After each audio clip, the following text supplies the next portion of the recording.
Today we are at sea on the Celebrity Millennium. Join us as we show you around the ship and explore what is done well and what isn't.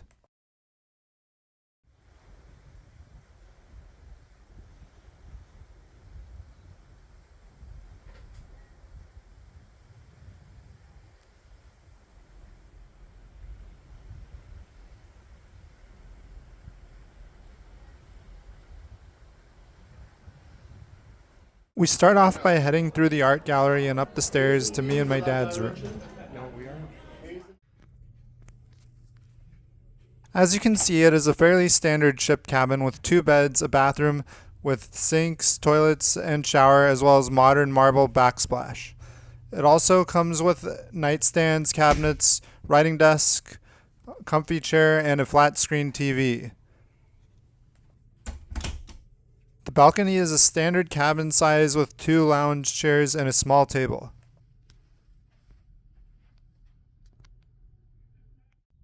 There are a few soap scum stains in our shower.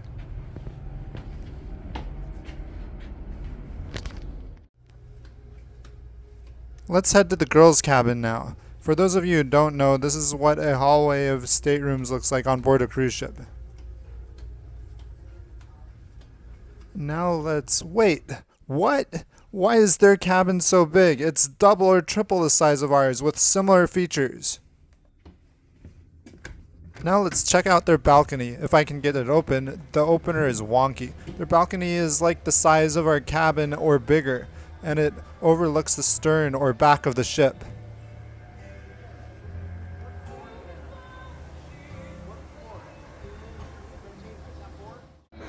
Now we are on deck 11 overlooking the pool below. The glass dome under the plane is the climate-controlled indoor pool. As we looked aft or towards the back, we see the jogging track, lounge chairs, and sports deck on deck 12. On the sports deck, we see tennis courts and basketball courts. On deck 10 or pool deck, there is ping pong available near the grill. Back up on deck 11 forward or front of the ship, we find the Sky Lounge. Here you can chill during the day or party hardy at night.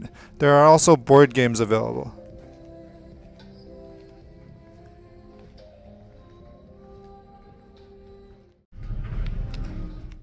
And you can catch this amazing view. Just below on deck 10 is the spa and fitness center. Here you can get pampered or work out on machines. Now we are in the lowest area of the atrium, midship, on deck 4. Here you can find a couple of bars and some hangout areas.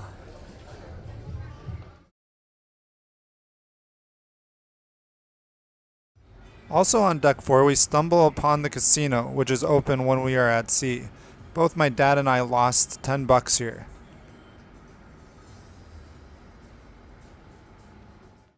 On our Explorer, we also trot into the art and photo gallery. Here you can look at art that you might want to purchase or photographs of yourself taken by the crew. Also on deck 4 is the Celebrity Theater, where you can watch Broadway-style shows or individual acts.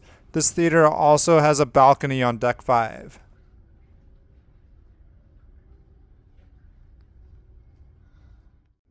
On deck 5, we find the shops. They have both specialty boutiques and shops for all of your daily needs.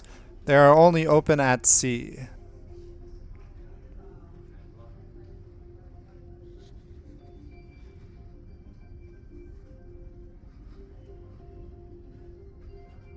While we do some shopping on board, why don't you do some shopping of your own at the On the Fly Travel store on Patreon?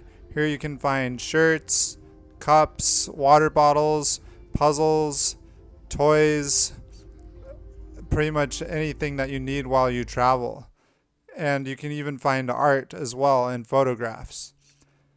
You can also check us out on Patreon if you don't want to support us by buying our merch. We offer very cheap subscriptions with early access to our videos. Also, don't forget to like, subscribe, and hit that bell icon. Thank you so much for your support in advance. Also on deck 5 are specialty restaurants, Cellar Masters, and Sushi on 5. The second level of the all-inclusive main dining room is also here, with the other level being just below. The specialty restaurants always cost extra.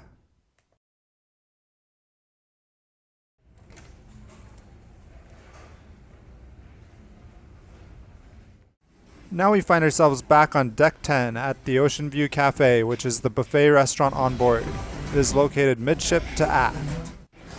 Check out my behind the ship tour to learn more about cruise ship food preparation.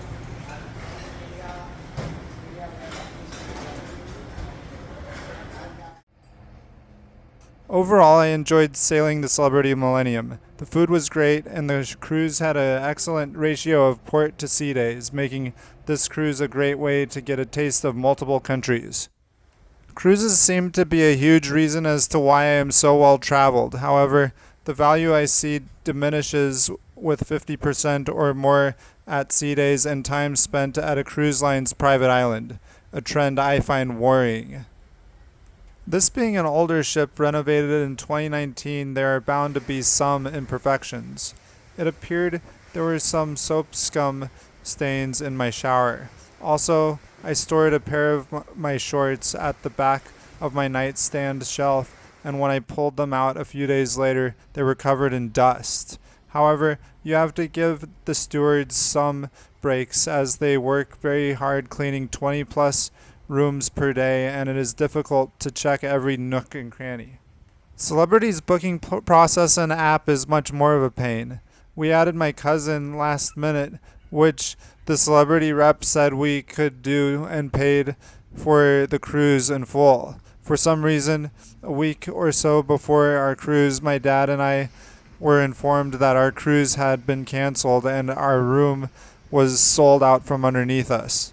The girls' reservation was still completely intact, so we had to scramble to talk to a cruise rep and get us into another cabin and rebook us onto all of our desired excursions.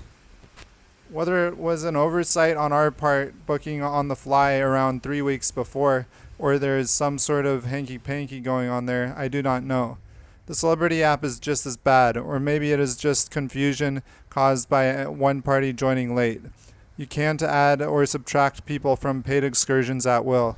If you do want to add another person, you will first have to cancel your excursion or another person's in your party, then add you/them back and the new party. You will then be refunded and have to pay all over again. All that hassle plus dealing with some excursion and refund issues at guest relations on board kind of left a sour taste in my mouth. Please manually keep a track of all payments, refunds, and purchases as they happen to ensure you are charged correctly. If you deal with guest relations, they will not want to give you your money back, and they will do everything to hold on to it in the form of a credit. I'm pretty sure they duped me out of a $300 credit for a refund excursion. Very sleazy for a classy cruise line. Lesson here, be careful of how many reservation changes you make and how much you spend on board. At the end of the day, how much did this cruise cost? For the girls, the total fare cost was $4,069.34, including tips and fees. For us, the total fare cost was $6,859.34. This fare was for concierge class, which brought you a small plate of snacks once per day. Incidentals such as excursions cost an extra $100 to $300 per person, of which we did 3. Internet costs $260.91 per device for the entire cruise, and gift shop and drinks cost me about $90.79 for the entire cruise. The total came to around $12,742.64, or $3,185 per person, and included food and cabin for a 12-day cruise for 4. All in all, I have traveled mostly on Celebrity, and their itineraries seem to be the best, so I will likely continue sailing with them. After all, I have sailed on 5 of my 14 cruises with them all around the world. Catch you on the fly.